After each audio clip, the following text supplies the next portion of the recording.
सदा वृन्दारकोद्वृन्दानन्दसन्दोहदायकम् अमन्दमङ्गलागारं वन्दे शङ्करनन्दनम्। नारायणं नमस्कृत्य नरं चैव नरोत्तमं देवीं सरस्वतीं व्यासं ततो जयमुदीरयेत्।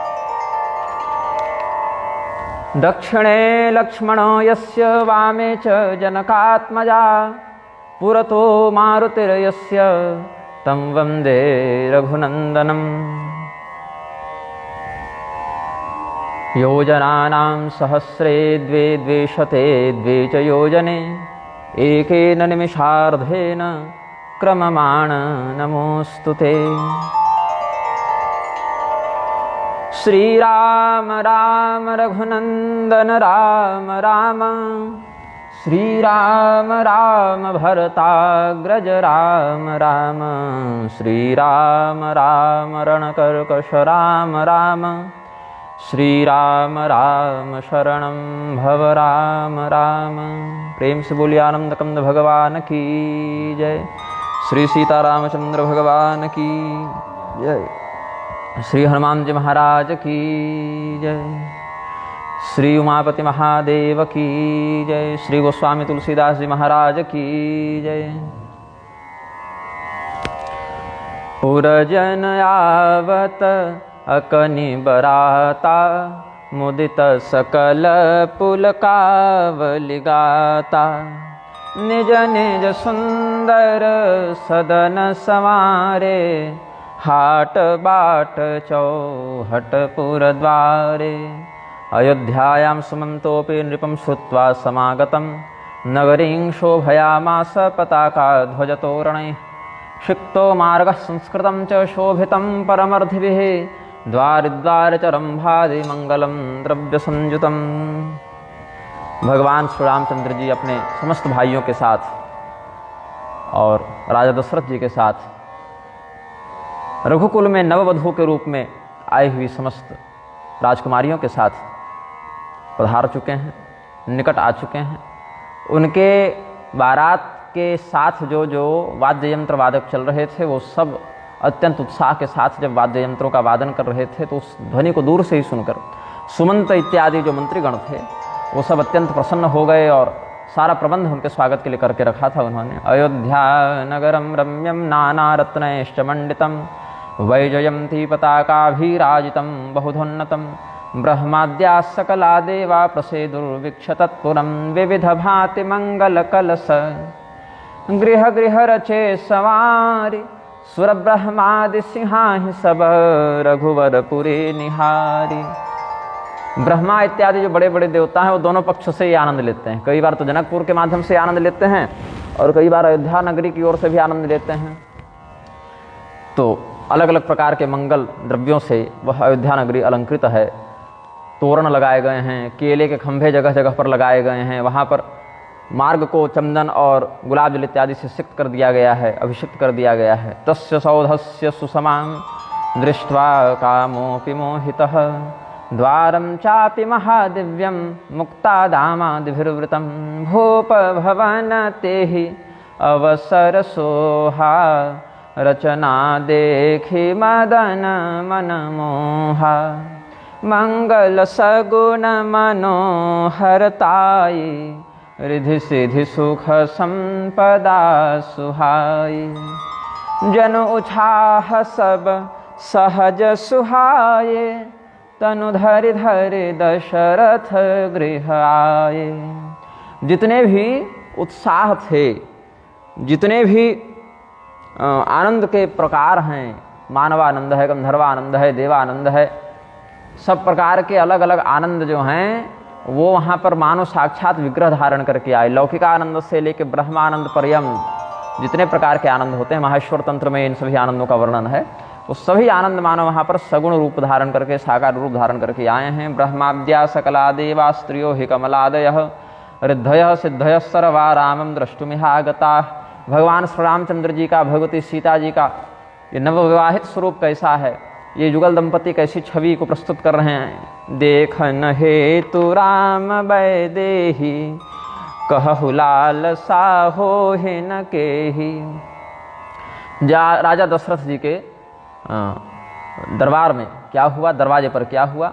सभी सौभाग्यवती स्त्रियां जो अपने सौभाग्य से, अपने सौंदर्य से कामदेव और रति को भी लज्जित करती थीं, बहुत प्रकार के वेश अलंकार इत्यादि से सुसज्जित होकर मधुर स्वर में मंगल गीत गाते हुए स्वर्ण पात्र में रत्न दीपक को प्रज्वलित करके भगवान के स्वागत के लिए निकली हैं। स्वर्ण पात्रे महादिव्ये नाना रत्नैश्च पूरिते दीपम स्वर्णमयं स्थाप्य गोघृतेन समन्वितं मंगलानि प्रगायन्ते नरा नार्यस्तु भूरिशः महाराजांगणे सर्वाश्चक्रुः कौतूहलं परं कौशल्यादि राम महतारी प्रेम विबस तनु दशा विसारी कौसल्या च सुमित्रा च कैकेयी राजयोषितः दृष्ट्वा रामं तुताः सर्वानात्मानं विविदुस्तदा। अपने शरीर की क्या सुध है, क्या स्थिति है, इसको कौशल्यादि रानियां भूल गईं। इतना प्रेम हृदय में आ गया है कि समाहित नहीं हो रहा है।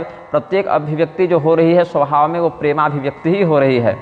तो दिए दान विप्रन विपुल पूजि गणेश पुरारी प्रमुदित परम दरिद्र जनु पाई पदार्थ चारि गणनाथं समभ्यर्च विप्रेभ्यो दाधनं बहु चतुर्वर्ग फल प्राप्ते किंचन इवा बभौ। भगवान गणेश जी का पूजन किया, भगवान महादेव जी का पूजन किया, समस्त याचकों को दान दिया, ब्राह्मणों को भी दिया, और भी कोई दूसरे ब्राह्मणेतर याचक भी अगर आए तो सबको बहुत सम्मान के साथ उन्होंने यथेष्ट दान दिया है, जो जिसको चाहिए था सो दिया। और स्वयं इतने प्रसन्न हो गए, मानो जो व्यक्ति दरिद्र हो उसको अचानक से चारों पुरुषार्थ मिल जावे तो जैसा प्रसन्न होता है, वैसा प्रसन्न राजा दशरथ का हृदय है, वैसा ही प्रसन्न सबों का हृदय है। मोद प्रमोद विबस सब माता चलहिन चरण शिथिल भय गाता राम दर सहित अति अनुरागी पर छनि साजु सजन सब लागी कौशल्याद्या मातरस्ता पुत्र दर्शन कांक्षया नीराजन विद्यर्थम मभुवन सज्जिता सदा। यहाँ नीराजन विधेयर्थम वा ऐसे करेंगे।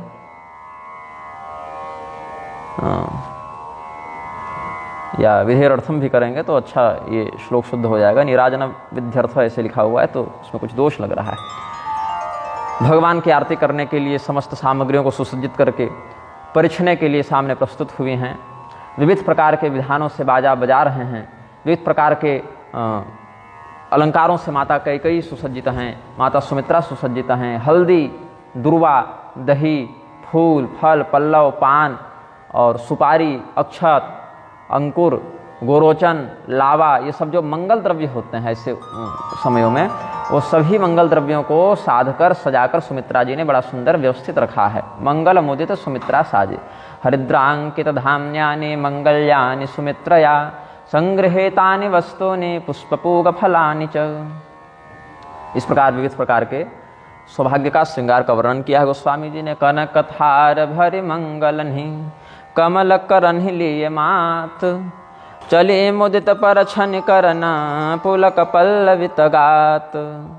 सोने के थाल में मांगलिक वस्तुओं को भरकर अपने कमल सदृश कोमल हाथों में वह स्वर्ण थाल को लेकर माताएं परिछने के लिए चली हैं। उन समस्त माताओं का नेत्र जो है, उनके नेत्र प्रेम के आंसुओं से ढके हुए हैं। उनका हृदय जो है वह अत्यंत उत्साह से व्याप्त हो गया है। प्रावृत कालाभ्रमिवत धूमम चागुरु संभवम। ऐसा प्रतीत हुआ जैसे सावन का महीना आ गया है। महीना तो अगहन का है, अगहन भी बीत गया, बहुत दिन तो वहीं रह गए, तो आते आते तो और 1-2 महीने लग गए। तो उस काल में भी, शिशिरादि ऋतुओं में भी ऐसा अनुभव हुआ जैसे कि ये तो सावन का महीना है।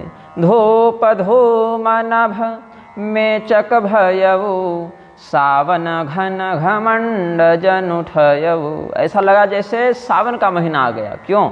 इतने अगर तगर सब जल रहे हैं, धूम हो रहा है, इतना सुगंधित माहौल हो गया है कि आकाश में कालापन आ गया। वो कालापन ऐसी छवि प्रदर्शित कर रहा है मानो सावन की घटा है।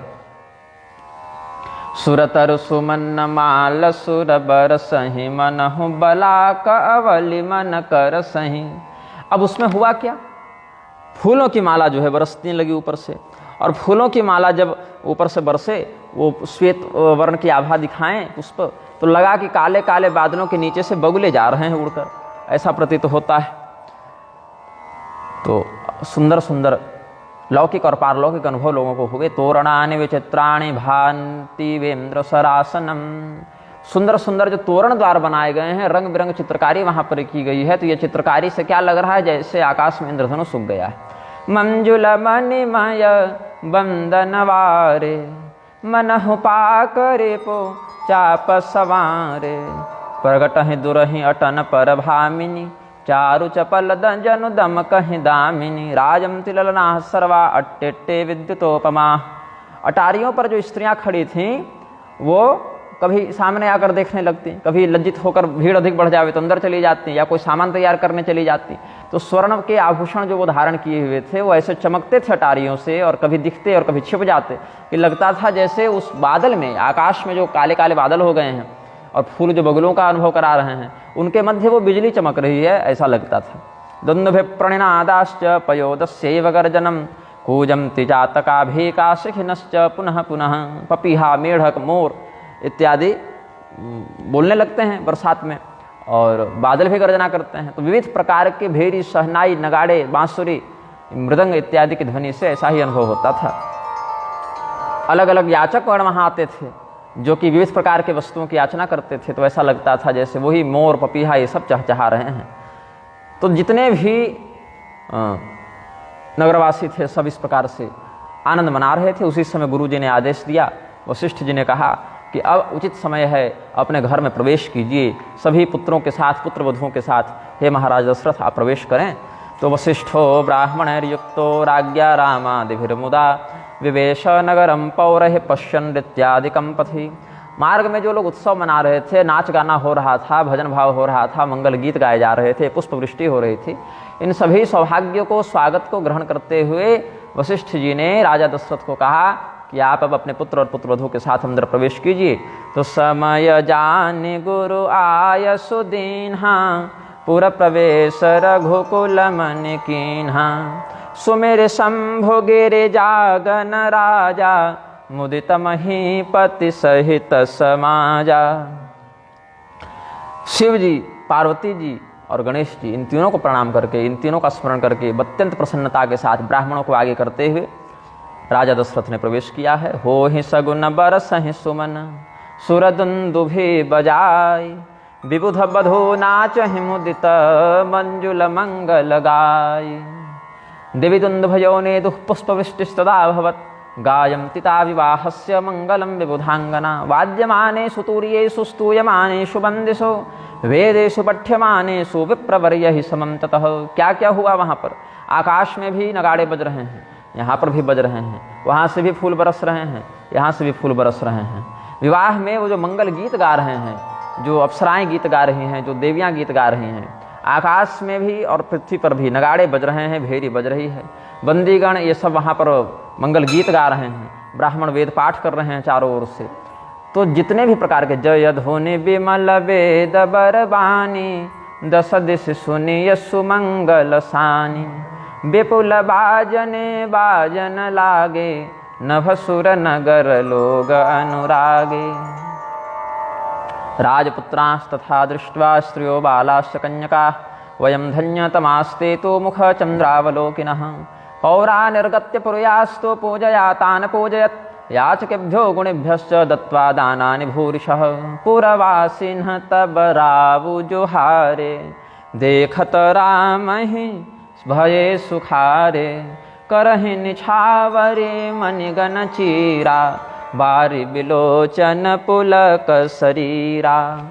समस्त नगरवासियों ने अपने महाराज को आया हुआ देखकर उनको प्रणाम किया, क्योंकि राजा में समस्त देवताओं का वास होता है। सर्वदेवमयो नृपः, राजा का जब अभिषेक होता है तो उसमें समस्त देवताओं का न्यास किया जाता है, समस्त देवताओं की प्रतिष्ठा की जाती है। तो राजा जी जो हैं, महाराज दशरथ जो हैं, वो बड़े प्रजावत्सल राजा हैं, प्रजापालक राजा हैं। तो ऐसे धर्मवत्सल, धर्मपरायण, सर्वभूत हृदय महाराज दशरथ को देखकर समस्त प्रजाजनों ने उनको स्वागतपूर्ण अभिनंदन किया है, उनको प्रणाम किया है। और भगवान श्री रामचंद्र जी को देखकर इतने महीनों से भगवान के वियोग का जो कष्ट था, ऐसे तो भगवान बहुत पहले गए हैं, विश्वामित्र जी के यज्ञ की रक्षा करने के लिए गए हैं, उसी समय से जो वियोग था वो समाप्त हुआ।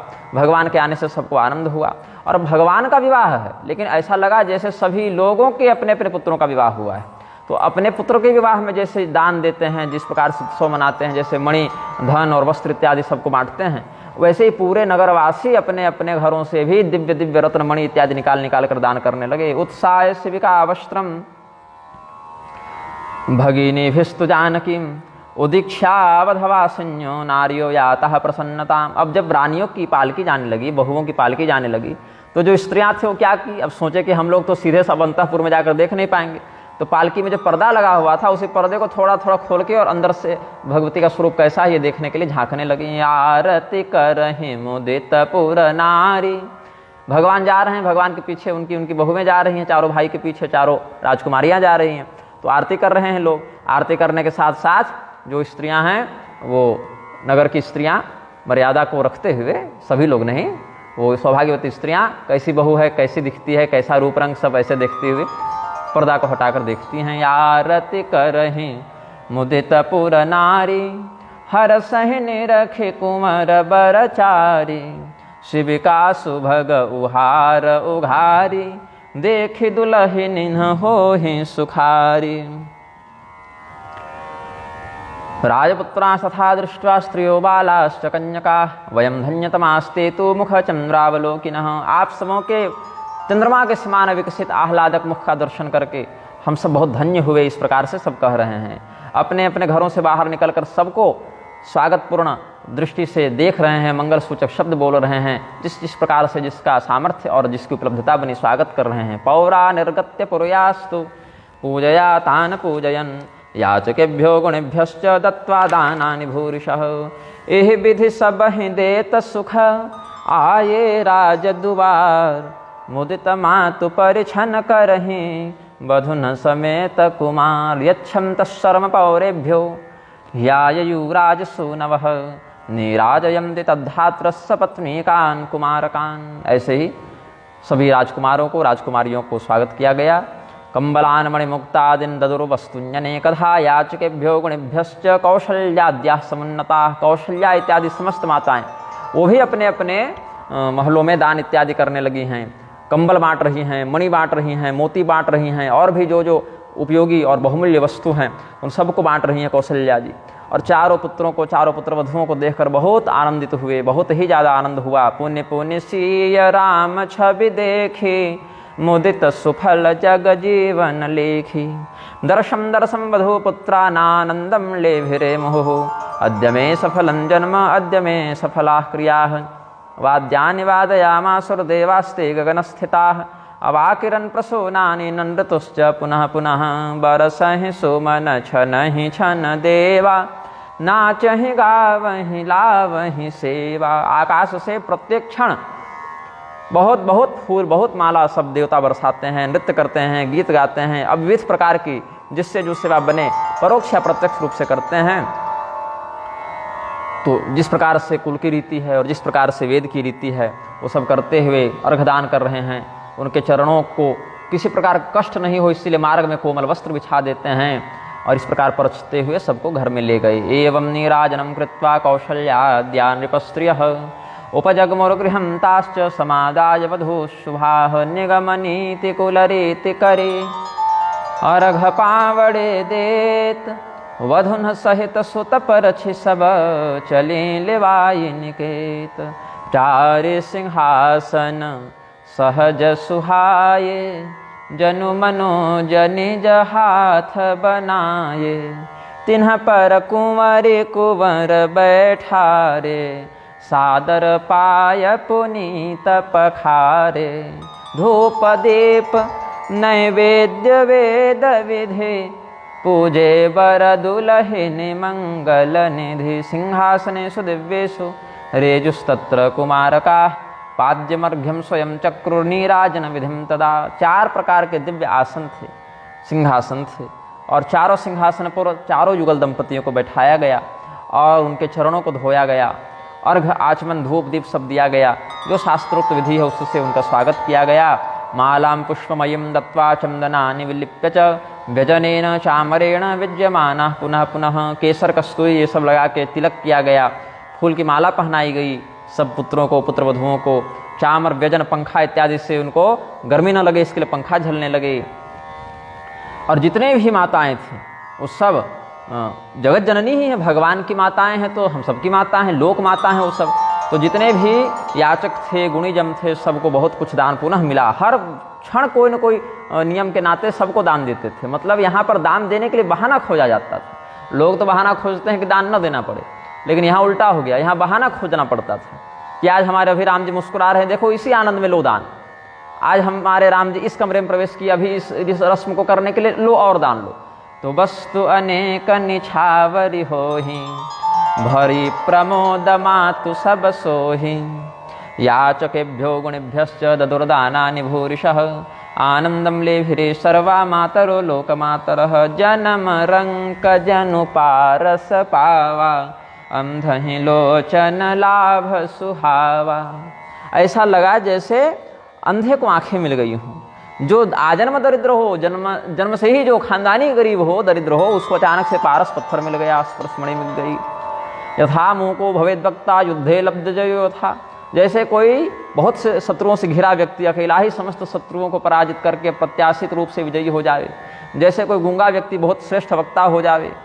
यस्यान्धस्य क्षण प्राप्ति सुनिधर निर्धनाय था।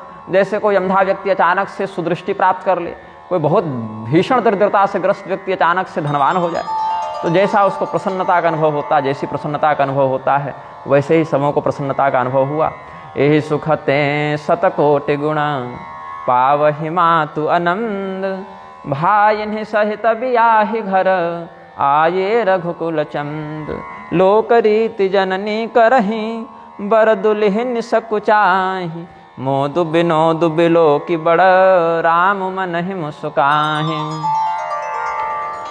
गुरु जी वैदिक रीति से सब निर्देश करते जा रहे हैं, माताएं लोकाचार से सब करती जा रही हैं, भगवान भी मुस्कुरा रहे हैं, दुल्हन भी मुस्कुरा रही हैं। दुल्हन के सौंदर्य का, शील का जब वर्णन किया जाता है, प्रशंसा की जाती है, तो ये सब संकोच से माथा झुकाकर मुस्कुराने लगती हैं। ये सब देख के भगवान को भी बड़ा आनंद होता है, भगवान भी मुस्कुराते हैं। ले भिरे परमानंद ममतः पुरवरांगना, आगतो भ्रातृभीषार्थम विवाह्य रघुनंदन। फिर जितने भी देवता थे, पितृगण थे, सबका विधिवत पूजन किया गया और सबको यह धन्यवाद दिया गया कि हमारे मन में जो भी इच्छा थी, हमारा जो भी अभिलाष था, वह सब पूर्ण हो गया। और फिर यह वरदान पुनः मांगते हैं कि हर प्रकार से हमारे ये चारों पुत्र और चारों बहुएं सकुशल रहें। तो देव पितर पूजे विधिनी की, पूजी सकल वासना जी की। सब ही बंदे मांगहि वरदाना, भाइन सहित राम कल्याणा। भाइन सहित राम कल्याणा। देवतायतनाम्यासु सर्वास्ताः प्रत्यपूजयन्, अभिवाद्याभिवाद्यांश्च सर्वा राजसुतास्तदा। क्या कहते हैं? चिरंजीवी हो जाओ, सब लोग चिरंजीवी हो जाओ। इस प्रकार से भगवान का सब लोग मंगलगान करने लगे, मंगल कामना करने लगे। चिरंजीवी भवेद्येन तथा वै क्रियताम शुभम। ऐसा ही कार्य करो कि सभी भाई, सभी बहुएं चिरंजीवी रहें। उसी प्रकार से सभी पूजन इत्यादि को संपादित किया जाए। तथा भवत वाक्यम ते प्रत्युचुश्च सुरेश्वरा। अब देवताओं का पूजन किया जा रहा है, तो देवता भी परोक्ष रूप से यही वरदान दे रहे हैं, अंतर्भाव से ही वरदान देते हैं, तो हृदय से ही वरदान देते हैं कि तुम्हारे समस्त मनोरथ पूर्ण हो जावें। अब मूर्ति का पूजन करते हैं तो मूर्ति के मुख से आवाज़ तो नहीं निकलती, लेकिन आकाश में वही तत्वाभिमानी देवता जो उपस्थित हैं, वो समस्त देवता ऐसा वरदान देते हैं। फिर माताएं उसी आशीर्वाद को, जो पुष्प वृष्टि आशीर्वाद के रूप में हो रही है, उसी को अंचल में धारण करके प्रणाम करती हैं। अंतरहित सुर आशीष देहि, मुदित मातु अंचल भरि लेहि। भूपति बोले बराती लीन है, जान बसन मनि भूषण दीन है। आयसु पाई राखी उर राम ही, मुदित गए सब निज निज धाम ही। पूजयामास तान् सर्वान् भूपालो बहुवैभवैः, ततस्ते सुहृदः सर्वे नृपाश्च स्वस्थलं जयुः। देहि देहि धनं देहि, मानेति ब्रूहि कस्यचित्, ददौ दानम च सर्वेभ्यो हर्षितो नृपसत्तमः। राजा दशरथ ने फिर बारातियों को दान देना प्रारंभ किया। उधर से तो राजा जनक ही सबका सत्कार कर रहे थे, फिर अपने कुल कुटुंब के मित्रगणों के सुहृदगणों के मंडलों को भी राजा दशरथ ने बहुत कुछ दिया। ये सब भी प्रेमवश स्वीकार किए। फिर आज्ञा मांगकर अपने अपने घर में गए। इधर भगवान भी अब अपने गृहस्थी को बसाएंगे। हर घर में इसी प्रकार से उत्सव मनाया जा रहा है। और दान दो, और दान दो, ये सामान समाप्त होने वाला है, जल्दी से और लेकर आओ, किसी बात की कमी नहीं होनी चाहिए। देखो ये टोकरी खाली क्यों पड़ी है, इसको भर दो और भर के इसको पूरा उठा के दान कर दो। इस प्रकार से विविध प्रकार के आदेश राजा जी दे रहे हैं, उनके अलग अलग विभागों के मंत्री दे रहे हैं। किसी को घोड़ा चाहिए, हाथी चाहिए, घर चाहिए, वस्त्र चाहिए, धन चाहिए, रथ चाहिए, जिसको जो चाहिए सो ले जावे। फिर जितने भी सेवक लोग उस सेवा में तत्पर थे, उन सबको, जितने लोग बाजा बजाने आए थे, जितने माली थे, जितने नाई थे, जितने और सारथी थे, मतलब जिस जिस जाति वर्ग के जो जो लोग अपने जातिगत कर्तव्य के आधार पर स्वकर्मणात्मभ्यर्च सिद्धिमिन्नति मानवः, उस प्रकार से जो जो लोग जिस जिस कर्म में प्रवृत्त थे, उन सबों को यथोचित वेतन देकर, दाम देकर, उपहार देकर सम्मान किया है राजा दशरथ जी ने। देहि असीस जोहारि सब गावहि गुण गण गाथ, तब गुर भूसुर सहित गृह गवनु किन्ह नरनाथ। वो सभी सेवक कर्मचारी, ये भी नए बहू और नए दूल्हा को सबको आशीर्वाद दे रहे हैं। फिर राजा हैं ऐसा समझकर प्रणाम भी कर रहे हैं और अपने अपने घर वो सब भी यशोगान करते हुए गए। फिर गुरु जी के साथ राजा दशरथ अपने महल में प्रवेश किए। वहाँ पर भी पिता के रूप में जो जो कर्तव्य उनका था, नियम नेक था, वो सब वशिष्ठ जी के मार्गदर्शन में सब किए हैं। भगवान श्री रामचंद्र जी भी जब नव विवाहित हुए तो नवविवाहित वर का जो जो कर्तव्य है लोकाचार वेदाचार के अनुरूप वो सारा कार्य किए हैं। जो वशिष्ठ अनुशासन दीन्हा लोक वेद विधि सादर किन्हा, ततो राम सुसंतुष्ट कृत्वा सर्वं यथोचितम लौकिकं वैदिकं कर्म नमति स्म मुदा द्विजान। फिर सबको प्रणाम किया भगवान ने। अब जितने ब्राह्मण थे उनका ऐसा जमघट देखा रानियों ने, तो बहुत सौभाग्य है हमारा कि इतने इतने ब्राह्मण हमारे घर में आए। सभी रानियां उनके स्वागत के लिए खड़ी हो गई। सभी ब्राह्मणों का पैर धोया गया। जिनको स्नान इत्यादि करना था उनको स्नान इत्यादि का प्रबंध कर दिया गया, क्योंकि बहुत से लोग दूर दूर से आए थे। तो स्नान किया गया, करवाया गया, उन सबको यथोचित प्रबंध देकर, सबको वस्त्र इत्यादि देकर सम्मान किया गया। फिर सबको विधिवत भोजन भंडारा करवाया गया। फिर दान दक्षिणा इत्यादि दिए गए। वो सब ब्राह्मण भी संतुष्ट होकर गए। तो एतस्मिन्नन्तरे राजा समभ्यर्च महीसुरान् भोजयित्वा यथा न्यायं वाचयामास मंगलम। भूसुरभीर देखि सब रानी सादर उठी भाग्य बड़ जानी। पाय पखारि सकल अनहवाये पूज भली विधि भूपजवाये। आदर दान प्रेम परिपोषे देत असीस चले मन तोषे। भोजयित्वा यथा न्यायं वाचयामास मंगलम। सब यथोचित भोजन इत्यादि करके भोजन करवाया गया। फिर सब मंगल ध्वनि करते हुए महत्या पूजया राज्ञागाध यश्च समर्चितः सभार्येणात्मनाद ब्रह्म प्रशंसा विहिता सता। बारंबार विविध प्रकार से राजा दशरथ ने विश्वामित्र जी का सत्कार किया, क्योंकि उन्हीं के कारण तो ये सारा का सारा सौभाग्य प्राप्त हुआ। वही तो आए थे ना श्री राम लक्ष्मण को ले जाने। वहीं से फिर जनकपुर गए, वहीं पर सारा प्रबंध हुआ। तो जिस प्रकार से विश्वामित्र जी की पूजा हुई वो तो और भी विशेष प्रकार हो गया। बहुविधि किन्ह गाधि सुत पूजा नाथ मोह सम धन्य न दूजा। फिर उन्होंने भी, विश्वामित्र जी ने भी प्रशंसा की है राजा दशरथ के शील, विनम्रता और सदाचार की। फिर सभी रानियां आई। राजा दशरथ ने उनके साथ विश्वामित्र जी को प्रणाम करके उनके चरण के रजों को अपने मस्तक पर धारण किया और उनके अंदर ही, मतलब महल में ही रहने का प्रबंध कर दिया था कि गुरुदेव आप जब तक चाहें यहाँ रह सकते हैं। तो गुरु पूजे गुरुपद कमल बहोरी कीन्ह विनय और प्रीति न थोरी। फिर अपने कुलगुरु वशिष्ठ जी महाराज का समर्चन किया, पूजन किया। बहुत प्रकार से विनम्रतापूर्वक उनके पास अपना सर्वस्व समर्पण करने का भाव व्यक्त किया। तो तत्र राजा महाबुद्धि पत्नी पुत्र समन्वितः मुनिपुंगव मानम्य वंदे शिरसा गुरुम। पुनः पुनस्तम संपूज्य स्वीचकार तदाशिषः। बारंबार विविध प्रकार से संपूजित करके गुरु जी को संतुष्ट किया, उनसे वरदान प्राप्त किया। बंधुन समेत कुमार सब रानिन सहित महीश। पुने पुने बंदत गुरु चरण देत असीस मुनीश। अपने पुत्र, अपनी बहू, अपनी पत्नी, अपने खजाना, सेना, सबको हम आपको निवेदित कर रहे हैं गुरु जी। सब आपका है गुरु जी, आप जैसा आदेश करें वैसा ही सब होगा। ऐसा कह के राजा दशरथ ने गुरु जी के चरणों में सर्वस्व समर्पित कर दिया। सुत संपदा राख नृप आगे। तब दशरथ जी के इस उदार भाव को देखकर वशिष्ठ जी बोले कि हमको ये सब क्या चाहिए, सब तो हमारा है ही राजन, लेकिन आप इनका संरक्षण करें, संवर्धन करें। गुरु के नाते जो हमारा नेक बनता है बस नेक पूरा करने के लिए कुछ दे दीजिए। तो उसमें भी बहुत कुछ गुरुकुल के लिए दान दिया, गुरु जी को बहुत प्रकार से संतुष्ट किया। गुरु जी ने भी विविध प्रकार के आशीर्वाद दिए और हृदय में श्री सीतारामचंद्र जी की छवि को धारण करके गुरु जी भी अपने आश्रम में चले गए। गुरु जी जो हैं वशिष्ठ जी महाराज बड़े निष्प्रिय महात्मा थे, बड़े वेदांतनिष्ठ, बड़े ब्रह्मनिष्ठ साधु पुरुष, सरल क्षमाशील महात्मा रहे। और ये पौरोहित्य करना नहीं चाहते थे कि मैं रघुवंशियों का पुरोहित बनूंगा। ऐसे रघुवंश तो तब नाम नहीं था, इक्ष्वाकु वंश नाम था, सूर्यवंश नाम था। तो रघु जी तो श्री रामचंद्र जी के परदादा हुए, तो उनसे पहले भी वशिष्ठ जी उस कुल के पुरोहित थे ही। तो ब्रह्मा जी ने जब कहा कि तुम सूर्यवंश का पौरोहित्य संभाल लो, तो वशिष्ठ जी ने मना कर दिया था। बोले पौरोहित्य कर्म बड़ा निंदित कर्म है और इस कर्म को करने से हमें अपने तपस्या में विखंडन का बोध होगा और 10 तरह का अन्न दोष और क्रिया दोष भी लग सकता है, इसलिए हमको ये काम मत दीजिए। तब ब्रह्मदेव ने कहा कि तुम स्वीकार कर लो ये कार्य, इसी वंश में भगवान श्री राम जी अवतार लेंगे। तो भगवान इस वंश में अवतार लेंगे, भगवान के दर्शन का सौभाग्य होगा, भगवान के गुरु बनने का सौभाग्य होगा। ये सौभाग्य को प्राप्त करने के लिए वशिष्ठ जी पुरोहित बनना स्वीकार कर लिए।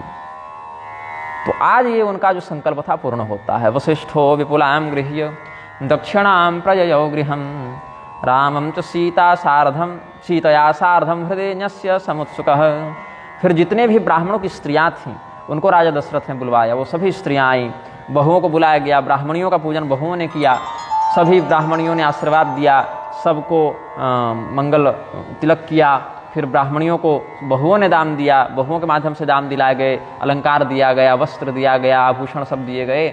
नेगी नेग जोग सब लेहि रुचि अनुरूप भूप मनि देहि प्रिय पाहुने पूज्य जे जाने भूपति भली भांति सन्माने।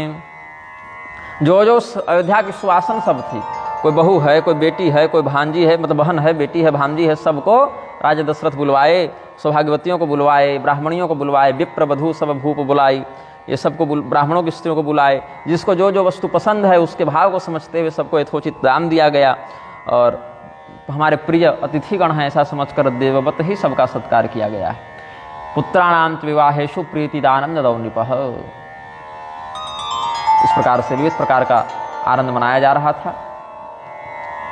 फिर रनवास में चले हैं राजा दशरथ जी। जहाँ रनवास तहाँ पगुधारे सहित बधू टिन्ह कुंवर निहारे। लिए गोद करि मोद समेता को कहि सकई भयउ सुख जेता। बधू सप्रेम गोद बैठारी बार बार ही हरसि दुलारी। पत्नी का स्थान बाएं भाग में होता है और गोद के दाहिने भाग में बेटी और बहू का स्थान होता है। तो ये सब बहू में 5 वर्ष 6 वर्ष की हैं, इसलिए गोद में बैठाने में भी कोई आपत्ति नहीं है। इसीलिए राजा दशरथ ने प्रेम पूर्वक उन सभी बेटा और बहुओं को अपनी गोद में ही बैठा लिया और खूब दुलारने लगे। तो जो हैं बहू जो हैं वो दाहिनी गोद में बैठती हैं और बाएं गोद में जो बाएं तरफ राम जी को बैठा लिया, क्योंकि बाएं भाग पत्नी का होता है, इसलिए बेटी को दाहिनी ओर बैठाते हैं। तो आलिंग्य सुदृढ़ राजा नेत्राभ्याम वासमुत्सृजन लाड़यते स्म ताः प्रेमणा तदानीं न ममौ सुखम। तो जो सुख है वो कितना है इसका कोई परिमाण नहीं है। बहुत रोने लगे राजा दशरथ, दोनों बेटा बहू को अखबार लिए और खूब रोने लगे। इससे पूरा रनिवास आनंदित हुआ, क्योंकि भाई इधर व्यस्त थे, नेक जोग में व्यस्त थे, दान दक्षिणा में व्यस्त थे, भर अखबार सबको प्रेम करने का अवसर मिला नहीं था। तो फिर रानियों ने पूछा, अच्छा बताइए वहाँ मिथिला वाले कैसे हैं, क्या क्या हुआ वहाँ पर, हमारे समधी साहब कैसे हैं, समधन लोग कैसी हैं, आप तो सबसे मिल कर आए हैं। राजा दशरथ बोले सब एक ग्रेड हैं, कोई दिक्कत नहीं है। उस वहाँ पर जो सत्कार और स्वागत का कौशल्या सो क्या कहें, वो तो हमारे ससुराल में भी हमारा नहीं हुआ था। मजाक करने के लिए ऐसे तो हुआ ही था, लेकिन थोड़ा विनोद भी करेंगे कि स्वागत सत्कार ऐसे हुआ जाता है कि तो जैसे कोई भाट कवि अपने राजा की स्तुति बताए, वैसी स्तुति राजा दशरथ जी ने जनक जी की बता दी। मतलब इतना अधिक बढ़ चढ़ के बताया और यथार्थ ही बताया, क्योंकि जनक जी उस प्रशंसा के लायक भी थे। तो जनक राज गुणशील बड़ाई प्रीति रीति संपदा सुहाई। बहुविधि भूप भाट जिमि बरनी रानी सब प्रमुदित सुनि करनी। और राजा जनक की जब प्रशंसा कर रहे थे तो रानियों के साथ साथ बहुओं को भी आनंद हुआ कि हमारे मायके के विषय में अच्छा ही अच्छा बता रहे हैं, हमारे पिताजी की, हमारे चाचा जी की, हमारे मामा जी की सब प्रशंसा कर रहे हैं, मतलब हमारी ओर से भी कोई कमी नहीं रखी गई, सब प्रसन्न हैं। जैसे जैसे हर नियम नेग हुआ, बोले राजा दशरथ देखो मिथिला में ऐसा भी लोकाचार होता है, ये सब भी पकवान बनता है, कभी तुम लोग बनवाना बहुओं से। तो क्या बहुओं से बनवाएं? तो भगवान कहते हैं बहुएं क्या बनाएंगी, हमको तो कहा गया है कि बहुएं बड़ी बच्ची हैं, घर का कुछ काम नहीं जानती, केवल झाड़ू पोछा तक कर दिया करेंगी। कौशल्या जी बोली कि तुम क्यों ऐसे चिढ़ा रहे हो बहुओं को, भाई मैं सिखाऊंगी ना सब कुछ। यहाँ पर दास दासियाँ भी तो आई हैं मिथिला वाले, वो सब बताएंगे कैसे क्या होता है, सब सीखेंगे हमारी बहुएं। यद्यपि ये बहुएं हर कार्य में कुशल थीं, लेकिन फिर भी एक औपचारिकता बस ऐसा विनोद का प्रसंग है, आनंद का प्रसंग है, आनंद लेना चाहिए।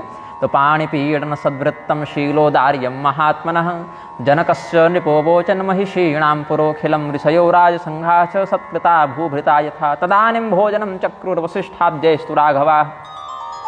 उसके बाद गुरुजी अपने विश्राम कक्ष में विश्राम कर रहे थे, तब तक उनको जो दान दक्षिणा दी गई थी सो सब सेवक लोग आश्रम में पहुंचा रहे थे। गुरुजी बोले हम आराम से आएंगे, तो जब तक उनकी दान दक्षिणा पहुंच रही है आश्रम तक, तब तक गुरुजी यहीं भोजन करेंगे, यहीं विश्राम करेंगे। विश्वामित्र जी सब भी ठहरे हुए थे, अभी सब ऋषि महर्षि तो गए नहीं हैं वापस, अभी धीरे धीरे करके सब निकल रहे हैं अपने अपने स्थानों के लिए। तो सुतन समेत नहाय नृप बोले विप्र गुर ज्ञाति भोजन किन्ह अनेक विधि घड़ी पंच गई राति। 5 घड़ी रात्रि बीत गई, मतलब लगभग मान लीजिए कि अब 2 घंटा व्यतीत हो गया समय। तो ये सब भोजन करते हुए पहले तो राजा दशरथ स्नान किए, बेटों को भी कहा कि आप भी स्नान कर लो, फिर सब भोजन करने बैठे। गुरुजी को भी बुलाए और भी अपने कुटुंबी जनों को बुलाए कि चलो सब बैठकर रात्रि भोज करते हैं। तो ऐसे ही भोजन प्रसाद पाते हुए 5 घड़ी बीत गई स्थिति। तो मंगलानि प्रगायन्ते वरा नार्यस्तु भूरिशः हर्षेण महता युक्तास्ताम रात्रिमौसम सुखम। सत्योपाख्यान का पहला श्लोक है, दूसरा वाल्मीकि जी कहते हैं हर्षेण महता युक्तास्ताम रात्रिमौसम सुखम। हर्ष से, बहुत अधिक हर्ष इत्यादि से व्याप्त होते हुए मंगल गान करहि बर भामिनी भय सुख मूल मनोहर जामिन। फिर सबों ने रात्रि में भोजन इत्यादि किया, तांबूल इत्यादि प्राप्त किया, वस्त्र इत्यादि बदले और कहा कि अब बहुत थके हुए हैं भाई, बहुत दिन से घर से बाहर थे, अब थोड़ा आराम करते हैं, विश्राम भी करते हैं। ततो दृष्ट्वा च ते रामं नाना रत्न विभूषितं प्रशंसन्तो विवाहं च स्वधामानि ययुस्ततः। भगवान के विवाह के विविध घटनाओं का वर्णन करते हुए, प्रशंसा करते हुए सभी कुटुंबीजन मित्रजन अपने अपने स्थानों को विश्राम करने के लिए चले गए। राम ही देखि रजाय सुपाई निज निज भवन चले सिरुनाई। प्रेम प्रमोद विनोद बड़ाई समौ समाज मनोहरताई। कहि न सकहि सत सारद शेषु वेद विरंचि महेश गणेशु। सो मैं कहम कवन विधि बरनी भूमि नागु सिर धरई की धरनी। जिस प्रकार से केचुआ जो है वो अपने आकृति से सांप के समान दिखता है, लेकिन दिखने मात्र से वो शेषनाग के समान पृथ्वी को धारण करने में समर्थ हो जाए, ऐसी बात नहीं।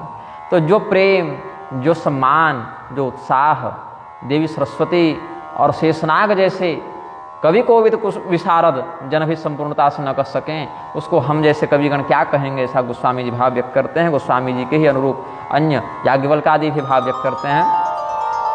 प्रापयद्धर हर्षपूरम ही सहस्रास्यो न वेद्यहम् अलम वक्तुम न शक्नोमि राघवो वहनोद्भवम्। अच्छा, ये भी आनंद रामायण बड़ा सुंदर कहते हैं। किम चातकस्त्रिसार्तश्च समुद्रम शोषयिष्यति। चातक बहुत प्यासा हो जाए, पपीहा बहुत प्यासा हो जाए तो क्या पूरा समुद्र सोख लेगा? उसी प्रकार से हम बहुत ही ज़्यादा भगवान की कथा का वर्णन करने का अगर भाव भी बना ले तो क्या संपूर्णता से वर्णन कर पाएंगे?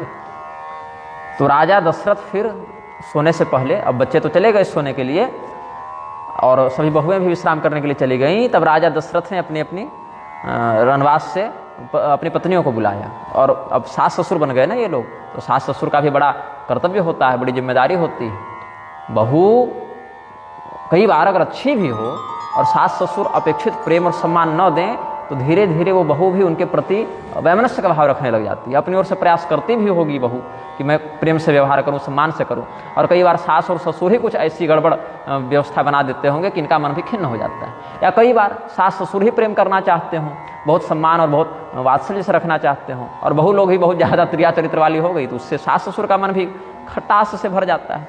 तो इसीलिए कहते हैं बहुएं भी बच्ची हैं, दूसरे घर से आई हैं, यहाँ रहने का अभ्यास नहीं है, तो अपने नेत्रों और पलकों में जैसा संबंध है वैसा ही संबंध सास बहू में रखना।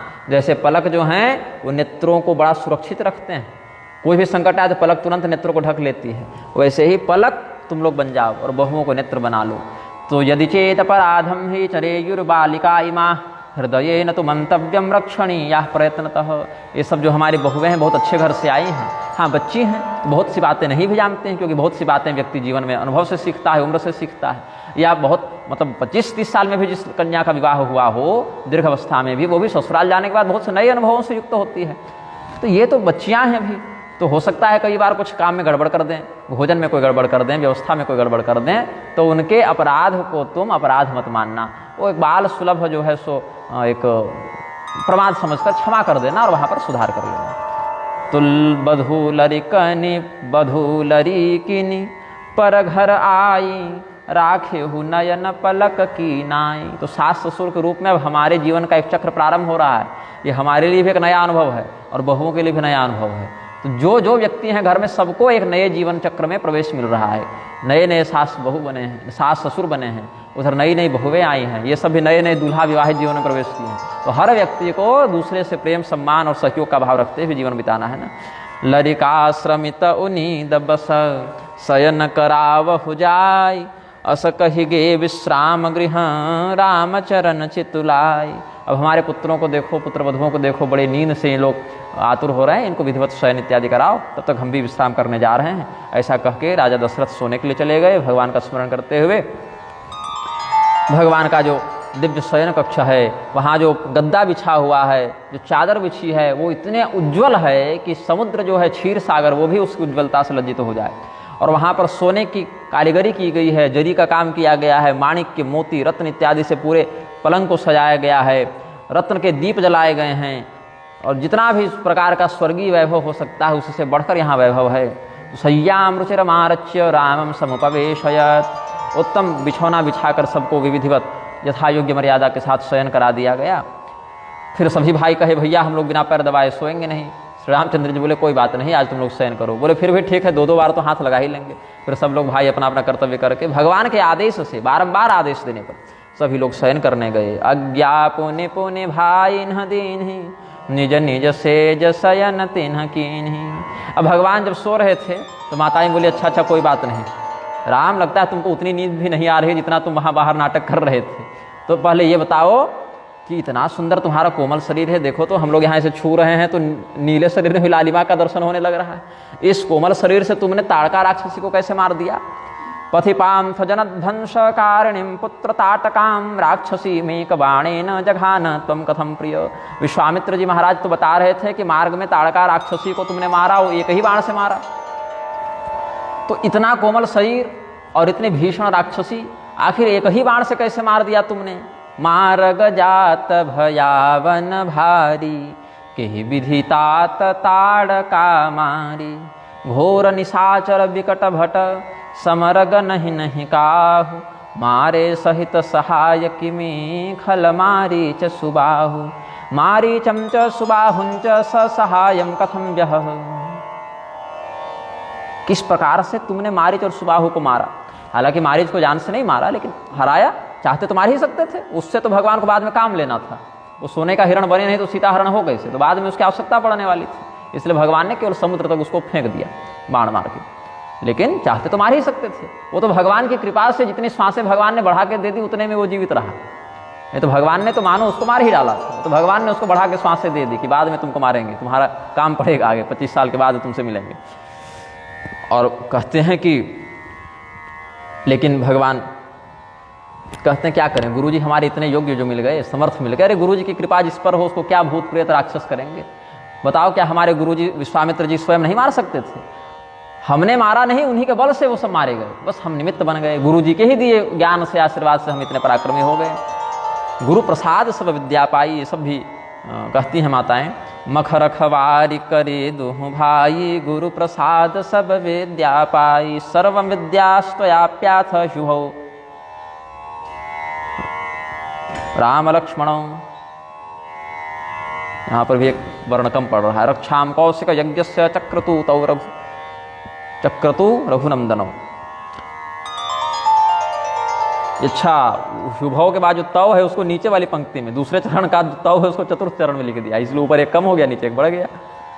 सर्व विद्यास्त्वयाप्याथ शुभौ तव राम लक्ष्मणौ रक्षाम कौशिक यज्ञ से चक्रतु रघुनंदनौ। वही हम देखें कि जब तकार है तो चक्रतु तव होना चाहिए, तो यहाँ दीर्घ कर दिया रकार के कारण। पाणिनि जी को धन्यवाद। मुनितियतरी लगत पगधूरी, कीरति रही भुवन भरी पूरी। हमने यह भी सुना है कि राजा जनक के जो पुरोहित जी हैं शतानंद जी, उनकी माता अहल्या जी अपने पति गौतम जी के शाप के वशीभूत होकर जड़ हो गई थी, शिला हो गई थी, और तुमने चरण रजों का स्पर्श करा दिया, उससे उनका उद्धार हो गया। तो ये बातें भी हम लोग सुन चुके हैं पहले ही, क्योंकि कीर्ति ऐसी फैली कि सभी लोग इस दिव्य घटना को प्रसन्नतापूर्वक प्रसारित करते रहते थे। स्वत्पादपान सुसंस्पृष्टा ततार मुनि गेहिनी, कीर्तिस्ते प्रसृता लोके चतुर्दिक्षु महत्यतः। फिर बताओ। कमठ पीठ पविकूट कठोरा, नृप समाज मह शिव धनु तोरा। विश्व विजय जसु जानकी पाई, आये भवन ब्याहि सब भाई। सकल अमानुष कर्म तुम्हारे, केवल कौशिक कृपा सुधारे। राज्ञाम सहस्रे सदसी धनुर्भंगस्त्वयाकृत हो। हजारों हजार पराक्रमी राजा जिस सभा में हों, वहाँ जो काम वो न कर सके, कुर्म भगवान की पीठ के समान जो कठोर और बड़े बड़े पर्वतों के समान जो भारी है, वज्र के समान जो कठोर है, पवि कहते हैं वज्र को, तो पविकूट कठोरा, जो अपनी कठोरता से, अपने गौरव से पर्वत, कूर्म और वज्र की तुल्यता को प्राप्त कर जावे, ऐसे शिवधनुष को तुमने कैसे तोड़ा? वो भी ऐसा शिवधनुष जिसको बड़े बड़े पराक्रमी रावण, बाणासुर इत्यादि भी न तोड़ सके। इस प्रकार तो बिना लड़े ही तुमने केवल धनुष भंग की प्रतियोगिता के माध्यम से विश्व पर विजय प्राप्त कर ली, क्योंकि ऐसा पराक्रम दिखाया है जो विश्व में कोई नहीं दिखा सके। और जानकी जी से विवाह किया, और अकेले विवाह नहीं हुआ, उनकी बहनों से अपने भाइयों का विवाह हो गया, जबकि ऐसी कोई योजना पहले थी भी नहीं। वो तो भगवान का विवाह होता देखकर सबों के मन में आया कि इधर भी 4 राजकुमारी, उधर भी 4 राजकुमार, तो लगे हाँ तो सबका विवाह करवा दिया जाए। तो एक मंगल के संपादित होते होते वह मंगल 4 गुना अधिक बढ़ गया। तो जितने भी प्रकार के कर्म हैं वो सब ऐसे कर्म हैं जिसको मनुष्य नहीं कर सकता। भगवान ने जितने यहाँ पर कर्म किए, चाहे ताड़का वध हो, चाहे अहिल्या उद्धार हो, चाहे धनुष भंग हो, चाहे परशुराम जी का ही गर्भमोचन हो, ये सब जो भी है, कोई भी काम कोई सामान्य मनुष्य नहीं कर सकता, लेकिन तुमने कर लिया। तो भगवान सोचे कि लगता है हमको असामान्य बताने वाली है। बोले नहीं, केवल कौशिक कृपा सुधारे। इसमें अहंकार की बात नहीं बालक राम जी, ये तो सब गुरु विश्वामित्र जी की कृपा है कि वो जहाँ जहाँ तुम्हारे साथ रहे, देखो तुम्हारा कोई काम नहीं बिगड़ा, सारा काम आसानी से गुरु जी कृपा से हो गया। कौशिकानुग्रहा देव चरित्रैश्चाप्य मानुषैः। अब देखो इतने दिनों से तुम्हारा दर्शन नहीं हो रहा था राम। कौशल्या माता कहती हैं कि हे राम, इतने महीनों से तुम घर से बाहर थे, हम तुम्हारी याद में कितने बेचैन रहते थे, दिन रात कब तुम आओगे, किस क्षण तुम्हारा दर्शन हो जाए, इसी आशा में हम एक एक पल पल गिन गिन कर काटते थे। तो लेकिन आज तुम्हारा यह मुख चंद्रमा के समान प्रफुल्लित मुखमंडल देखकर हमारा जन्म सफल हुआ, हमारी तपस्या सफल हुई, हमारा जो जीवन तुम्हें देखे बिना बीता हो, उसको ब्रह्मा जी अपने पोथी में ना लिखें, मतलब वो आयु हमको वापस कर दें। मतलब तुम्हारे बिना जो हमको जीवन बिताना पड़ा, तुम्हारे अदर्शन से जो हमारे दिन कटे, वो दिन हमें कभी प्राप्त ही न हो। अर्थात एक और भाव है कि पुनः तुम्हारा आदर्शन कभी हमें प्राप्त न हो। इस प्रकार से जे दिन गए तुम्हें बिनु देखे, ते विरंचि जनु पार ही लेखे। ताम चंद्रवदनम दृष्टाद्य में सफलम तपः, आज सफल जग जन्म हमारा, देख तात विधु बदन तुम्हारा। फिर माता जी के ऐसे वचनों को सुनकर सभी माताओं का सम्मान किया है श्री रामचंद्र जी ने। शिव जी का स्मरण किया, गुरु जी का स्मरण किया और शयन किया। राम प्रतोषी मातु सब, कही बिनीत बर बैन, सुमिर शंभु गुर विप्रपद किए नीद बस नैन विनम्र वचसा मातृष्टोषयामास राघवः गुरुं गिरीशं ध्यात्वा च निद्रामुपगतो हि सः नीदहु बदन सोह सुठिलोना मनहु साझ सरसीरुह सोना घर घर करहि जागरण नारी देहि परस पर मंगल गारी। भगवान जब सो रहे हैं तो श्याम सुंदर मुखड़ा ऐसा लग रहा है, नील कमल के किनारे किनारे भी लालिमा का कुछ अनुभव कर लेते हैं। केकी कंठाभ नीलम, गोस्वामी जी लिखे हैं आगे मंगलाचरण में, भगवान का स्वरूप कैसा है, मोर के गर्दन में जो नीलिमा होती है उसमें कुछ हरापन भी होता है, हरिताभ नीलिमा होती है और चमकता है वो, वैसे ही भगवान का जो है सो स्वरूप दिखता है। तो मोर जब गर्दन ऐसे से करेगा तो उसके नीलिमा और हरितिमा दोनों के मध्य कुछ लालिमा भी दिखती है। नीले और हरे को मिलाकर थोड़ा सा लालिमा का भी प्रदर्शन कुछ कम समय के लिए होता है और प्रकाश पड़े तो चमकता है। तो वैसे ही भगवान तो ऐसे ही प्रकाशवान है, ऊपर से मणि इत्यादि से युक्त उनका महल है। तो भगवान जब करवट बदलें या थोड़ा गर्दन ऐसे करें तो उसी प्रकार की चमक उनके शरीर में विलक्षणता से प्रदर्शित होती है। और ऐसा लगता है जैसे शाम और प्रातः काल के समय क्षितिज पर सूर्योदय या सूर्यास्त इसमें कुछ विशेष लालिमा दिखती है सूर्य के किरणों के परावर्तन से, तो वह लालिमा भी भगवान के श्री विग्रह में ऐसी प्रतीत हो रही है जैसे ये संध्या काल का सूर्य हो, अरुणोदय काल का सूर्य हो, ऐसे भी कह सकते हैं।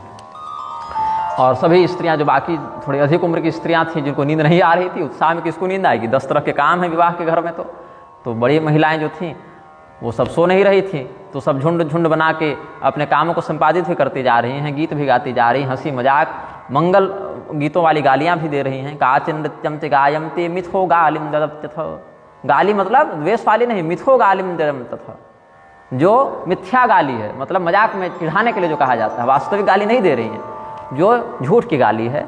जो अंग्रेजी में भी एक शब्द है ना मिथ, MYTH तो संस्कृत से ही लिया इन लेखकों ने। अब तो पुराणों को भी मिथ कह देते हैं, रामायण ये सब इतिहास में कहाँ गिनते हैं, वो सब मिथ्या में गिनते हैं। और इसका अनुसरण आज के शिक्षा वाले भी कर रहे हैं, तो इसके कारण विप्लव बढ़ता जा रहा है। लेकिन ये तो इतिहास है, रामायण महाभारत की गणना इतिहास में होती है, कल्पना में नहीं होती है। अयोध्येयम पुरी रम्या नाना वृक्षैश्च शोभिता प्रवृत्ता रजनी शुक्ला क्षणदा सर्वदेहिनाम। ये जो अयोध्या की नगरी है ये रात्रि में भी प्राणियों को कष्ट नहीं दे रही है। रात्रि को क्या होता है, प्राणीगण कोई काम नहीं करना चाहते, सब सो जाना चाहते हैं, थके होते हैं या डरते आते हैं रात्रि के अंधकार से। लेकिन अयोध्या नगरी की रात्रि भी सुखावहा रात्रि है, मतलब दुख नहीं दे रही है किसी को। ये रात्रि भी रमणीय रात्रि है। कोई कोई रात बड़ी सुहानी लगती है, जब हृदय में उत्साह हो, आनंद हो, भय का संचार न हो तो रातें भी अच्छी लगने लगती हैं। तो वैसे ही ये रात्रि भी सुहावनी रात्रि है। फिर बहुओं को सुलाने के लिए सासू माँ गई हैं, वह नई घर से दूसरे घर से आई हैं, नई बहू हैं, नए स्थान पर तो ऐसे भी बड़े लोगों को नींद न लगे, छोटी छोटी बच्चियां हैं, किसी से पानी भी मांगना है तो पूछना पड़ेगा, प्यास लग रही है कोई पानी ला के दो। ऐसे तो दास दासियां हैं, सास का भी अपना मातृवत कर्तव्य है ना। तो बहुओं के पास गई और अपने हृदय से लगा के, जैसे कोई सर्प अपनी बहुमूल्य मणि को अपने से दूर नहीं कर सकता, अपने अंदर छिपा कर रखता है, वैसे अखबार करके सभी बहुओं को रानियां सोई हैं, एकदम जैसे कोई सर्प मणि को एकदम छिपा के बहुमूल्य है ऐसा समझकर। फनी कन्ह जनु सिर मणि उरगोई। फिर प्रातःकाल भगवान मुर्गे की बांग से उठे हैं। ऐसे तो भगवान के स्वागत के लिए, सत्कार के लिए राजोचित मर्यादा के अनुरूप बंदीजन गीत गाने लगते थे, जय जयकार होने लगती थी, ये सब राजाओं के पास होता था। लेकिन फिर भी यहाँ अरुण चूर बर बोरन लागे, अरुण शिखा मुर्गे को कहते हैं, लाल लाल कलगी रहती है ना माथे पर, उसकी ध्वनि होने लगी। भगवान देखे प्रातः काल हो गया है, उठ गए। ततो जगुर्य सस्मृसूता मागधा बंदिनस्तता अरुणोदय वेलायाम जहो निद्राम राघव। भगवान के उठने का समय हो गया है, प्रातः काल का समय हो गया है, ऐसा जानकर जितने भी सूत मागध बंदी जम थे भगवान की स्तुति करने के लिए आए। फिर भगवान उठे हैं, ब्राह्मणों को प्रणाम किया, गुरु जी को प्रणाम किया, इष्ट देवता को प्रणाम किया, माता पिता को प्रणाम किया, आशीर्वाद प्राप्त किया। उसके बाद नित्य कृत्य इत्यादि में लग गए भगवान, स्नान ध्यान किए, प्रातःकाल के समस्त पूजन इत्यादि को किया। फिर चारों भाई मिलकर राजा दशरथ के पास प्रस्तुत होते हैं कि इन्ह शौच सब सहज सुचि सरित पुनीत नहाय प्रात क्रिया करिता तपहि आये चारि भाई उत्थाय चाहनिकम कृत्वा जगाम पितुरम तिके नित्यम यत्रा करोत् स्नानम निर्मले सरयू जले। सरयू जी के जल में स्नान किया है। भगवत कृपा से शीघ्र ही हमें भी ऐसा सौभाग्य मिलने वाला है सभी स्नान का। भूप बिलो के लिए उरलाए, बैठे हर सिर जाय सुपाई। तो भगवान अपने सभी भाइयों के साथ जब राजा दशरथ के सामने प्रस्तुत हुए हैं तो राजा दशरथ उनको हृदय से लगाए, प्रणाम किए पिताजी को आकर, सब तो हृदय से लगाया है। आलिंग लिंग तदा राजा पुत्रान सर्वान महामति ही, सभायाम पितरम नत्वा तस्थो सिंहासनोपरि। पिताजी को प्रणाम किया, पिताजी ने गले से लगाया, फिर जिस राजकुमार का जहाँ यथायोग्य आसन था सब आसन पर बैठे। फिर समस्त लोग भगवान के दर्शन के लिए आए हैं। शतसो नागरास तत्र द्रामम दृष्टा मुदम ययो। रात्रि को क्या हुआ कि बहुत से लोग नहीं भी आ पाए होंगे भगवान के दर्शन करने के लिए, तो प्रातःकाल भगवान राजसभा में जब विराजमान हो गए तो उनके दर्शन के लिए देख राम सब सभा जुड़ानी, उनके दर्शन के लिए आए और हृदय को आनंद प्राप्त हुआ। लोचन लाभ अवधि अनुमानी। तब तक कुछ देर में गुरु वशिष्ठ भी आए सभा में अपने कृत्य से निवृत्त होकर, विश्वामित्र जी भी आए, उनके साथ और भी अन्य ऋषि महर्षि आए। तो पुनि वशिष्ठ मुनि कौशिक आये, सुभग आसन मुनि बैठाये, सुतन समेत पूज्य पद लागे, निरखि राम दुब गुरु अनुरागे। दोनों गुरुजनों को, वशिष्ठ जी को और विश्वामित्र जी को, बहुत उत्तम सत्कार के साथ रामचंद्र जी ने सुपूजित किया, आसन पर बैठाया। राजा दशरथ ने भी उनका अभिवादन यथोचित रूप से किया। गुरुम पुनः प्रबुज्याथ बंधुभिः परिवेष्टितः, प्रार्थितश्च मुहुपत्न्या ब्राह्मण ही परिवारितः। फिर ब्राह्मणों को बुलाकर प्रणाम किया, सौभाग्यवती स्त्रियों का पूजन किया। फिर कुछ कथा पुराण इत्यादि सुनाने के लिए वशिष्ठ जी से प्रार्थना किया। तो प्रातःकाल ही वशिष्ठ जी ने भगवत चर्चा संबंधी कुछ कथा पुराण इत्यादि कहे, इतिहास धर्म शास्त्र आदि की बात कहे। कहहि वशिष्ठ धर्म इतिहासा, सुनहि महीप सहितर निवासा, गुरोर मुखाच्च पौराणिम कथाम सुश्राव शस्त्रिय। अब यहाँ गुरु जी थोड़ा सा आनंद लेने की मुद्रा में आए।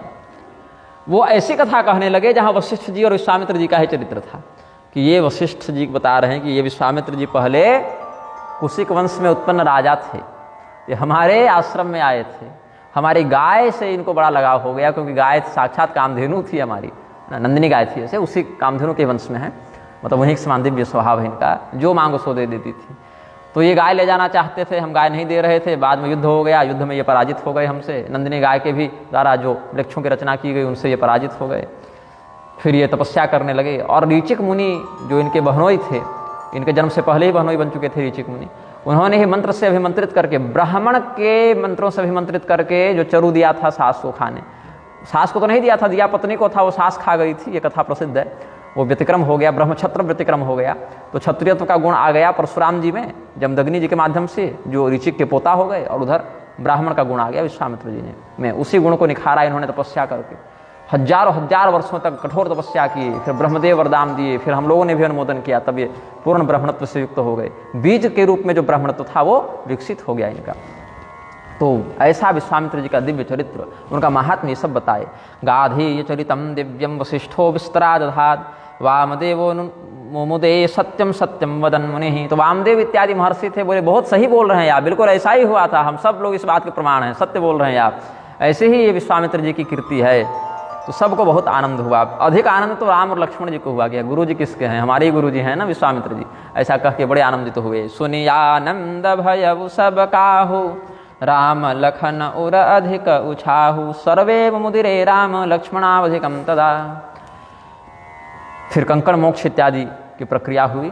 सुदिन सोधिकल कंकन छोरे, मंगल मोद विनोदन थोरे, शुभे मुहूर्ते शुभ कंकणम च विमोचयामास तथा विधिज्ञ। ये सब नित्य नवीन लोकाचार, कुलाचार, वेदाचार हो रहे हैं। फिर विश्वामित्र जी बोले कि अब हम चलना चाहते हैं, अब हमारे आश्रम में भी बहुत कुछ कार्य बचा हुआ है, बहुत दिनों से हम भी आश्रम से बाहर हैं, 5-6 महीने हो गए, अब हमको भी आश्रम जाना चाहिए। तो गाधिपुत्रस्तदा भूप मनुज्ञाम याचते स्मतम, उदस्थात् प्रणतो राजा पत्नी पुत्र समन्वितः। अपनी पत्नी और अपने पुत्र से युक्त होकर, कौशल्यादि रानियों से युक्त होकर और श्री राम आदि पुत्रों से युक्त होकर राजा दशरथ ने थोड़ा सा अनुनय इत्यादि जब करने लगते थे राजा जी, तो रुक जाते थे विश्वामित्र जी। जो हाल जनक जी राजा दशरथ के साथ किए, वही राजा दशरथ विश्वामित्र जी के साथ कर रहे हैं, जाने ही नहीं दे रहे हैं। तो विश्वामित्र चलन नित चहि, राम स्नेह विनय बस रही। लेकिन एक दिन जब देखे कि अब अधिक रोकना भी अमर्यादित हो जाएगा, तो ठीक है, आप अपनी इच्छा के अनुसार जाने के लिए स्वतंत्र हैं गुरुजी। लेकिन एक बात स्मरण कीजिएगा कि आप के ही हम सब हैं। ये राज्य मेरा नहीं आपका है, ये धन मेरा नहीं आपका है, हमारा परिवार हमारा नहीं आपका है। नाथ सकल संपदा तुम्हारी, मैं सेवक समेत सुत नारी। तो इसीलिए हमारे बालकों पर, हमारी बहुओं पर सदैव कृपा बनाए रखिएगा महाराज। आते जाते रहिएगा, दर्शन देते रहिएगा।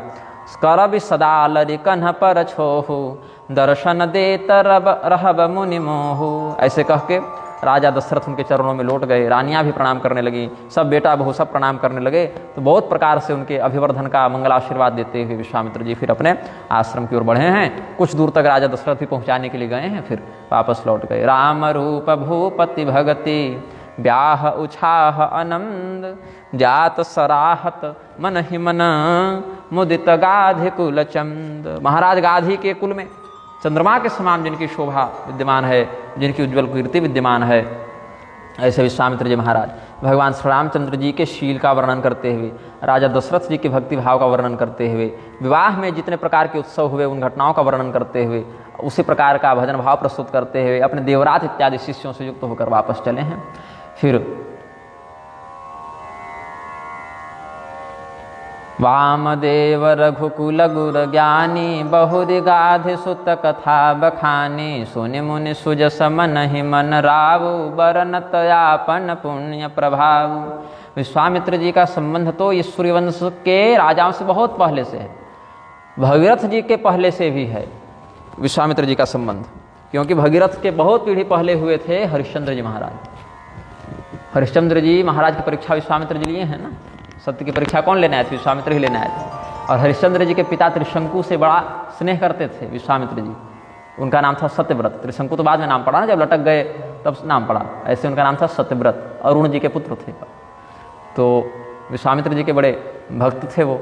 और गुरु वशिष्ठ उनको कह दिए थे कि तुम चांडाल हो जाओगे, शाप भी दे दिए थे ना, और गुरुपुत्र भी शाप दे दिए थे। तो विश्वामित्र जी ही फिर उनको अपने तपोबल से स्वर्ग भेजते हैं सशरीर। और इंद्र उधर से कहते हैं नहीं आओ, तो बीच में ही कह दिए कि आप जहाँ लटके हैं वहीं रह जाइए, वहीं पर आपको समस्त स्वर्गीय सुख मिलेंगे, आपको दूसरे स्वर्ग के समान सुख वहीं मिलता रहेगा। तो ये सब सूर्यवंशी राजाओं के साथ इनका संबंध बहुत पुराना था। राम जी के अवतार से लगभग 25, 30, 40 पीढ़ी पहले से विश्वामित्र जी का संबंध इन लोगों से रहा है। तो ऐसे महर्षि विश्वामित्र का दिव्य चरित्र वामदेव मुनि ने विस्तार से बताया जब विश्वामित्र जी चले गए। क्योंकि मुख के सामने कितनी बड़ाई करेंगे, तो थोड़ा बहुत तो वशिष्ठ जी बता चुके थे। फिर और इनका प्रताप, इनका प्रभाव, इनकी दिव्यता कि ये तो दूसरे सृष्टि करने में समर्थ हैं, तब ना एक नया स्वर्ग बनाने चले और इंद्र डर गए। तो ऐसा इनका प्रताप है। ऐसे महर्षि विश्वामित्र का चरित्र सुनकर अच्छा, इतने बड़े महात्मा, इतने बड़े संत, इतने बड़े साधक हमारे ऊपर इतनी कृपा करते रहते हैं, ऐसा सोचकर राजा दशरथ भी अपने सौभाग्य की बार बार प्रशंसा करने लगे, अपने पुण्य की प्रशंसा करने लगे कि अवश्य ही हमने कोई बहुत अच्छा पुण्य किया होगा कि हमारे ऊपर ऐसे महात्माओं की कृपा है। सुनि मुनि सुजस मन ही मन रावु, बरनत आपन पुण्य प्रभाव। इस प्रकार से अलग अलग लोग भी दीर्घ काल तक भगवान के विवाह की चर्चा करते रहे। जनाश्च कथया मासुर विवाह आनंद मद्भुतम। मतलब मानिए कि विवाह 1, 2, 10 दिन का नहीं हुआ, ये विवाह तो पूरे वर्ष भर समान रूप से उत्साह उमंग का विषय हो गया। तो जब से भगवान श्री रामचंद्र जी विवाह करके घर आए, उस दिन से तो अयोध्या का आनंद, अयोध्या की सुंदरता, अयोध्या की शोभा और अधिक बढ़ गई। प्रभु विवाह जस भयो उछाहु, सकहिन बरन गिराहि नाहु। शेषनाग और भगवती सरस्वती का फिर स्मरण किया और कहा कि ये उमंग, ये उत्साह तो ये लोग भी वर्णन करते करते समाप्त नहीं कर सकते हैं। क्योंकि समाप्त तब करेंगे जब मन भर जाएगा या वर्णन पूरा हो जाएगा। दो ही प्रकार से समाप्ति होती है ना, या तो बोलने वाला जो है वो थक जाए बोलते बोलते, या तो वर्णन पूरा हो जाए। अब ये वर्णन तो अनंत है, इसलिए समाप्त तो हो नहीं सकता, तो बोलने वाला ही थक जाएगा। अब मन तो भरेगा नहीं फिर भी इनका, इसलिए विश्राम करके फिर बोलना प्रारंभ करेंगे, फिर थकेंगे, चुप हो जाएंगे, फिर बोलना प्रारंभ करेंगे। तो ये कभी समाप्त नहीं होगा इनका वर्णन।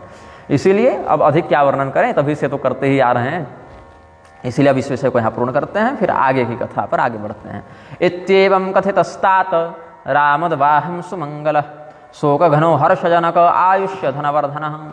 शोक का नाश करने वाला, हर्ष को बढ़ाने वाला, धन धान्य आयु इत्यादि की वृद्धि करने वाला ये श्री राम विवाह का हमने वर्णन किया है। इस प्रकार से गोस्वामी जी कहते हैं। और इसका वर्णन करके हमको लगता है हमारा जीवन पवित्र हो गया, हमारा जो वचन है, हमारी जो वाणी है वो धन्य हुई, सफल हुई, हमारी वाणी की हमने सार्थकता सिद्ध कर दी। ऐसा गोस्वामी जी कहते हैं। निज गिरा पावन करन कारण, राम जसु तुलसी कहियो, रघुबीर चरित अपार बारिधि, पारु कवि कौने लहियो। उपबीत ब्याह उछाह मंगलु, सुनि जे सादर गावहीं, वैदेही राम प्रसाद ते जन, सर्वदा सुख पावहीं। भगवान का जन्मोत्सव, भगवान का यज्ञोपवीत, भगवान का विवाहोत्सव, ये सब हमने बालकांड में इस प्रकार से वर्णित किया है। और अगर कहो कि इतना ही क्यों कहा, और कहते, तो भाई ऐसी बात है कि और कहने का तो अवसर प्राप्त नहीं हो पाएगा, क्योंकि बाकी कथाएं भी हैं, और इसलिए जितना आवश्यक था उतना हमने कह दिया, ऐसा गोस्वामी जी कहते हैं। और जो लोग इस प्रकार के मंगलोत्सव का हर्षपूर्वक गान करेंगे, स्मरण करेंगे, श्री सीताराम जी की कृपा से वो सदैव सुखी रहेंगे। शृणुयाद्वा सुचिर भूत्वा श्रीराम चरितम शुभम, सिद्ध्यन्ति सर्वकार्याणि सत्यम सत्यम न संशयः। श्री रघुबीर विवाहु, जे स प्रेम गावहि सुनहि, तिनकह सदा उछाहु, मंगलायतन राम जस। प्रेम से बोलिए आनंद कंद भगवान की। इस प्रकार से बालकांड की कथा इस श्रृंखला के 42वें भाग में अंततः पूर्ण हुई। बालकांड 361 दोहा है बालकांड।